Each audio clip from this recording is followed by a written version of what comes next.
रहना नहीं देश वीराना है, रहना नहीं देश वीराना है, यह संसार कागज की पुड़िया बूंद पड़े घुल जाना है। तो यह देश जो है वीराना है, अर्थात दूसरे का देश है। हमारा देश तो वह शून्य आत्मा व परमात्मा है, और हम काल के देश में रह रहे हैं। इसलिए कबीर साहब कहना हो कि रहना नहीं देश वीराना है। ये दूसरे के घरे लोग देहात में खिस्सा करना कई दिन चली, हिताई में जाएगी कई दिन रहा है ना। दूसरे के घरे आप कई दिन रहेंगे, बहुत प्रेमी होगा तो 1 महीना 2 महीना, लेकिन फिर एक न एक दिन तो अंश आएगा ही। अरे पता नहीं कहाँ से बवाल आएगा। वो देहाती में खिस्सा करते हैं, एक दिन का पहुना और दूसरे दिन का ठेहुना, है ना, देहाती मसला है, यानी नथिंग हो जाता है।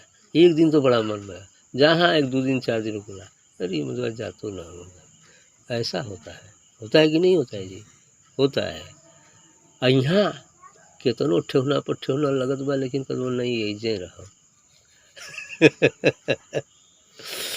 अर्थात हम काल के देश में हैं, विदेश में हैं, अपने घर में नहीं है। यहाँ माया का और काल का कितनी बार डंडा लगा होगा जमराज का, है ना। कितनी बार जमराज का डंडा लगा होगा जीवात्मा, लेकिन फिर भी कहते नहीं ये जय मजा।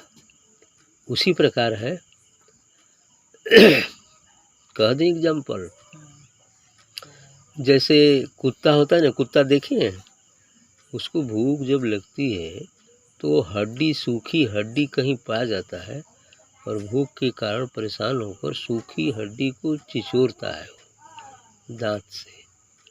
तो उसमें तो कुछ है नहीं, लेकिन उस हड्डी की उस नुकीले पार्ट से उसकी मसूड़ों में घाव लगता है, नहीं कट जाते हैं उस कुत्ते के मसूड़े, और उसी का खून निकल कर और उस हड्डी में चिपकता है और उसको चाटता है। तो सोचता है बड़ा मजा आ रहा है, इसी में से आ रहा है।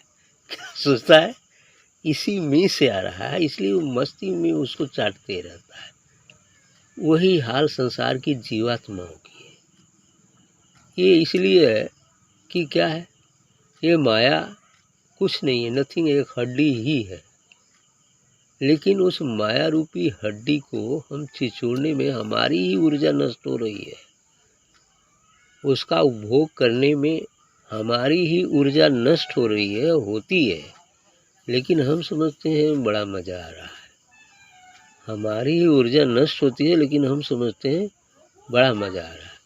इसीलिए कहते हैं कि गार्ड का उल्टा क्या होता है?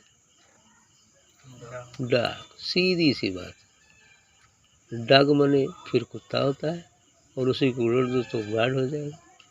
अर्थात न जानने से, अज्ञान की अवस्था में, बुरा न लगे, हम डाग ही हैं, लेकिन अज्ञान की अवस्था में फिर गॉड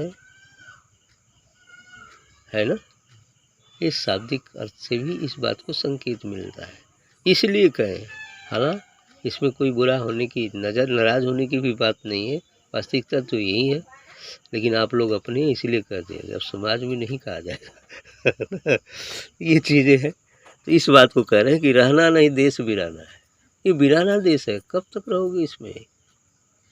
84 पर 84 बीती गई और अभी तक हम उसी में घुल मिल रहे हैं। अरे मनुष्य जीवन ही एकमात्र अवसर है जिसमें से इस 84 के चक्र से निकलकर हम अपने घर जा सकते हैं, वरना अन्य किसी जोनियों में कोई अवसर नहीं है। अन्य जोनियाँ तो मात्र मनुष्य जीवन में किए गए पाप को भोगने की जोनियाँ हैं। इस जीवन में किए गए पाप को ही थोड़ा थोड़ा करके हम 84 लाख जोनियों में भोगते हैं, और फिर संचित से निकालकर कुछ अवसर दिया जाता है मनुष्य शरीर देकर कि जाओ इस बार भजन करो ताकि इस 84 से मुक्त हो पाओ। लेकिन यहाँ आकर धन दौलत कुटुंब कबीला माया के इस प्रलोभनों में इंसान भूल जाता है, जिसके कारण अज्ञानता ही बनी रहती है और फिर वह 84 का प्राणी बनता है। लेकिन आगे उदाहरण देकर बताते हैं कि तई संसार हव का, यह संसार कागज की पुड़िया बूंद पड़े घुल जाना है। जैसे कागज़ को बरसात में नैया बना के कागज़ वाली हम पानी में डाल कर खेलते हैं छोटे छोटे बच्चे। आप लोग भी खेले होंगे, मैं भी खेला हूँ, ऐसी बात नहीं है ना। पानी चलता है नाली वाली में, तो कागज़ बनाकर और उसको चींटा को बैठा करके मल्लाह बना देते हैं, भैया ले चलो, है ना। कुछ समय के बाद वो पानी वो कागज़ गल जाता है ना। वही हाल है इस संसार में, ये कागज़ की नैया है, अर्थात हम कब हैं कब नहीं रहेंगे, बस काम खत्म।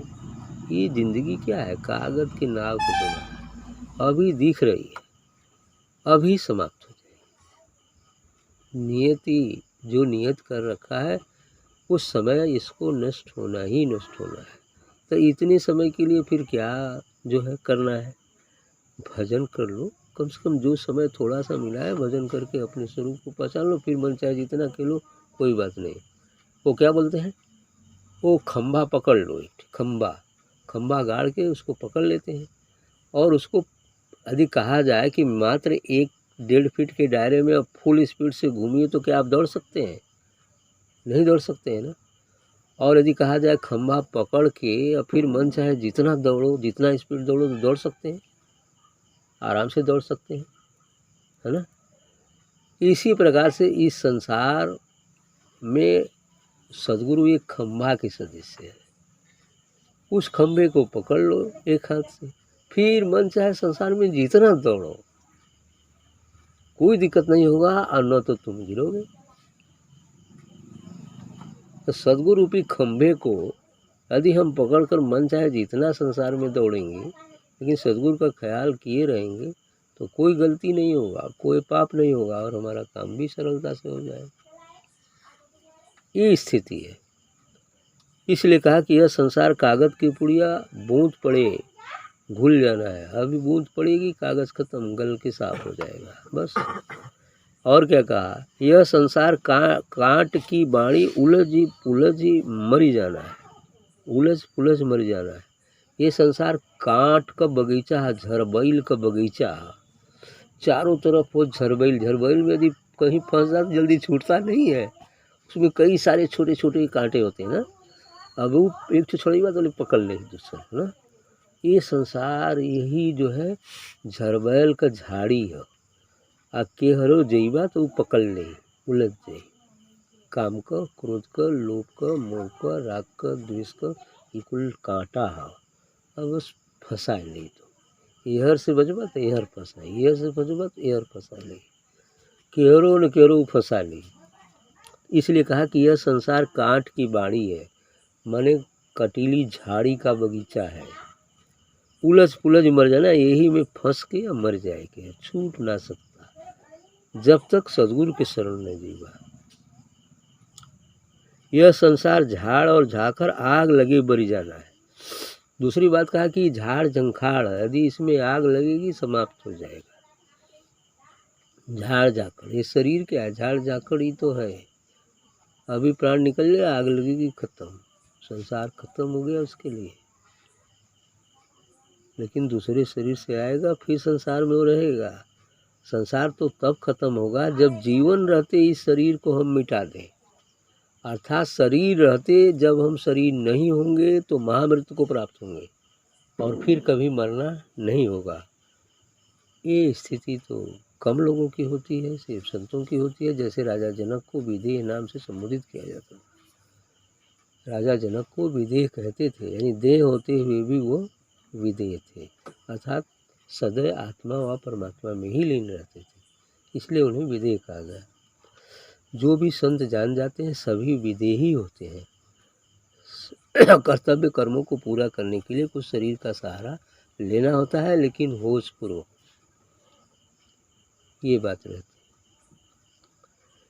है। आगे क्या कह रहे हैं, कहत कबीर सुनो भाई साधो, सद्गुरु नाम ठिकाना है।